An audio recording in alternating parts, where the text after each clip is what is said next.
fait de l'acteur Daniel Sang. Pareil, il y a une vidéo de lui qui tourne sur internet. Je vois la vidéo d'un qui est couché et on me l'envoie même moi. Jusqu'à présent, l'acteur n'a toujours pas pris la parole publiquement sur les réseaux sociaux. Vous savez, depuis cette histoire, je ne me suis jamais exprimé de façon concrète. Mais je pense qu'il est temps pour les gens de savoir réellement ce qui s'est passé. Alors, je vais vous dire.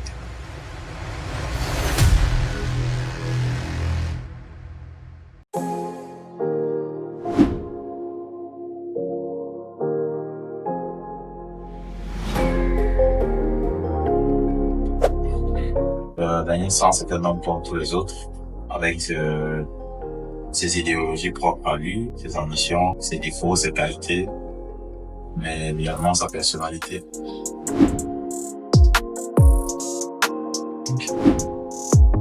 Tout dépend du projet en lui-même. Vous savez, lorsque je me fais contacter par un réalisateur, la principale chose que j'aimerais avant tout découvrir, c'est le projet en question. Si le projet est producteur, on peut entrer dans une négociation. Et après, si le cachet est bon, je pense que l'aventure peut commencer. J'ai eu certainement pas mal de propositions. Vous avez remarqué que chaque année, je ne trouve pas dans beaucoup de projets. C'est pas par manque de sollicitation, mais c'est surtout parce que il y a des conditions qui ne m'arrangent pas toujours. Soit peut-être un projet qui ne m'intéresse pas. C'est pas qu'il n'est pas bon, hein, mais par rapport au rôle qui m'est accordé, je me dis, voilà, moi, à chaque fois que je dois intervenir dans un projet, il faudra que ce projet ait pour but principal de booster un peu plus ma carrière. C'est-à-dire le rôle que je joue, le projet dans lequel je suis investi et l'équipe technique même qui intervient dans le projet doivent contribuer à l'évolution de l'artiste. Donc, moi, c'est ma façon de voir les choses. C'est pour ça que je suis très à cheval lorsque, en me proposant un projet, je me donne les moyens de faire vraiment le meilleur choix possible. Mon projet préféré, j'en ai deux. Le premier projet, c'est le long métrage avec lequel j'ai remporté les écrans noirs en 2019, le prix de meilleur long métrage. Trauma, c'est mon deuxième long métrage avec à la réalisation c'est Elisabeth Golan. Ce projet est important pour moi parce que c'est ce projet qui m'a révélé en réalité aux yeux des cinéastes. Donc et c'est également dans ce projet que j'ai eu le rôle le plus difficile de ma carrière parce que c'est un rôle où je suis paraplégique et où je passe par beaucoup d'émotions. On joue beaucoup avec des émotions dans ce projet et j'ai dû me préparer pendant pratiquement 2 mois pour pouvoir donner le rendu que les cinéphiles ont pu voir. Maintenant, le deuxième projet, c'est Madame Monsieur, qui est le projet qui a catalysé ma carrière, qui m'a propulsé, qui m'a apporté beaucoup de lumière, beaucoup d'opportunités et surtout beaucoup de visibilité. Donc, on voit que ces deux projets techniquement et artistiquement différents, mais chacun d'eux a eu un impact considérable dans ma carrière.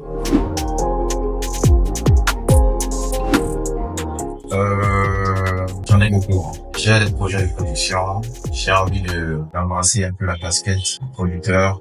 Et ça va commencer par un projet que je suis en train de vouloir mettre sur pied. Puis il y a aussi le projet de cinématographique. Je suis sur certains projets où j'ai été sollicité. Et voilà, je suis en pleine préparation sur le plan artistique, mais également sur le plan du background.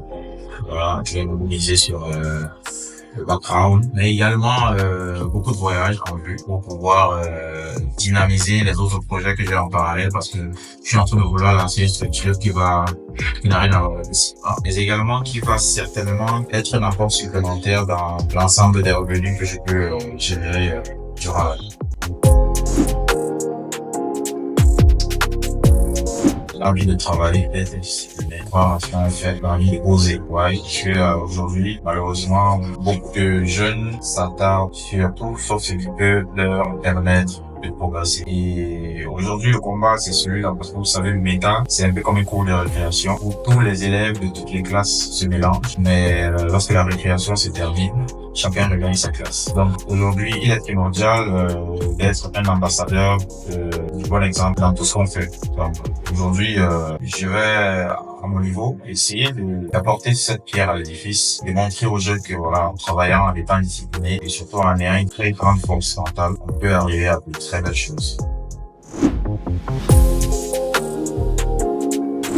plus grand défi, c'est de ne pas céder à la pression. Je dirais même que ça doit être le plus grand défi de toutes les personnalités publiques parce que, vous savez, aujourd'hui, les gens sont attirés par la célébrité, mais n'apprennent pas à gérer la célébrité. C'est pour ça que beaucoup passent à un autre niveau et puis on les reconnaît plus parce que voilà, psychologiquement, intellectuellement, ils n'ont pas su gérer.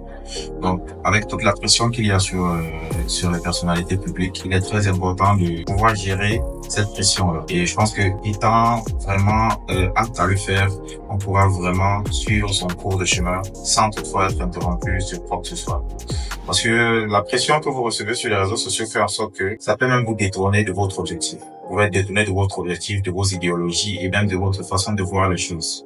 Vous pouvez être influencé par une personne qui vous vend peut-être du rêve et le fait d'être peut-être attiré par ce que cette personne vous montre, vous allez faire des choses qui ne sont pas toujours catholiques. Donc, il faut être cet exemple. Beaucoup de jeunes doivent suivre en étant sûrs qu'ils ne sont pas en train de se perdre. Moi, c'est mon combat depuis toujours. Je ne me concentre pas sur ce que j'ai ou sur ce que je veux avoir. Je me concentre sur ce que je peux transmettre à toutes ces personnes qui me suivent de façon objective.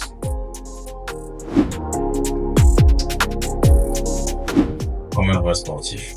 La critique fait partie de l'évolution de l'homme, le stress également, mais il faut être assez lucide pour pouvoir garder la tête froide parce que tout ce qu'on fait, à partir du moment où c'est médiatisé, à partir du moment où c'est aimé, forcément quelque part ça va être détesté parce que aucun projet, aucune réalisation n'est parfaite. Donc pour ma part, je me concentre beaucoup plus sur ce que j'estime être important pour moi, sans toutefois tenir compte des critiques non objectives. Et je pense que c'est ça le secret de la progression de tout un chacun, parce que s'il faudrait qu'on s'attarde sur ce que chacun peut dire, sur ce qu'on fait, ou alors par rapport à ce qu'on fait, positif ou négatif, ça ne doit pas nous déstabiliser parce que lorsque c'est trop bien, vous êtes trop apprécié, à un moment donné, vous pouvez perdre votre objectif et penser que vous êtes arrivé. Et forcément, vous allez perdre cette envie de bosser, cette envie de fournir des efforts.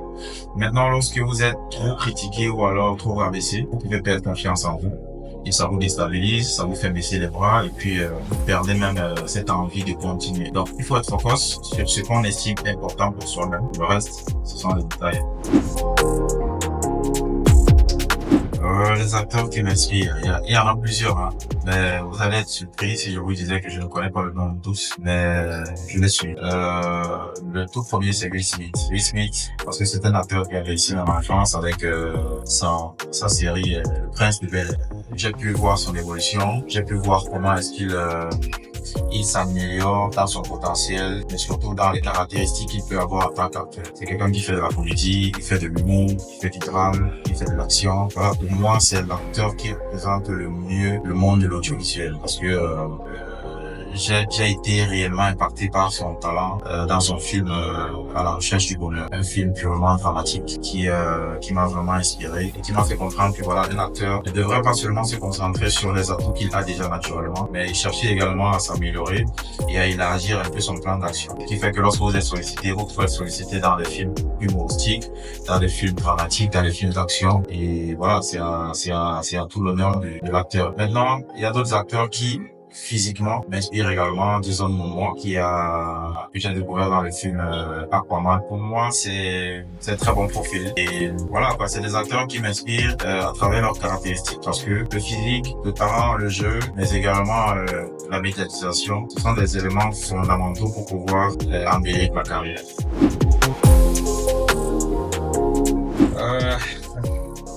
Les relations avec les autres cinéastes, c'est plutôt professionnel en général, hein. Mais sinon, il y en a avec qui je m'entends beaucoup. Emile Alimasson, Hervé Witt, ouais, qui est un grand frère que j'affectionne particulièrement. Jean Benty, Serge Mélan, Kakouté, j'oublie son réel nom, moi je l'appelle Kakouté. Israël, voilà, ça me revient. Donc, c'est des acteurs avec qui on n'est pas toujours en train de s'écrire ou de s'appeler, mais lorsqu'on se rencontre, c'est une belle ambiance.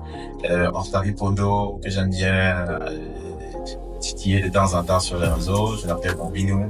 Oui, c'est des acteurs avec qui, lorsque je me retrouve, il y a toujours une belle ambiance, une belle énergie qui circule. Et voilà, ça fait en sorte que le travail, s'il faut travailler, le travail sera toujours au top. Donc, mais en général, moi, je m'entends avec tout le monde. J'ai pas de problème, j'ai pas de personnes que j'ai mises dans une liste noire. C'est comme ça, mais il y en a avec qui j'ai beaucoup plus d'affinité et je préfère me concentrer dessus parce que s'il faudrait que je sois vraiment en contact avec tous les cinéastes, je pense que mon téléphone serait tellement bien.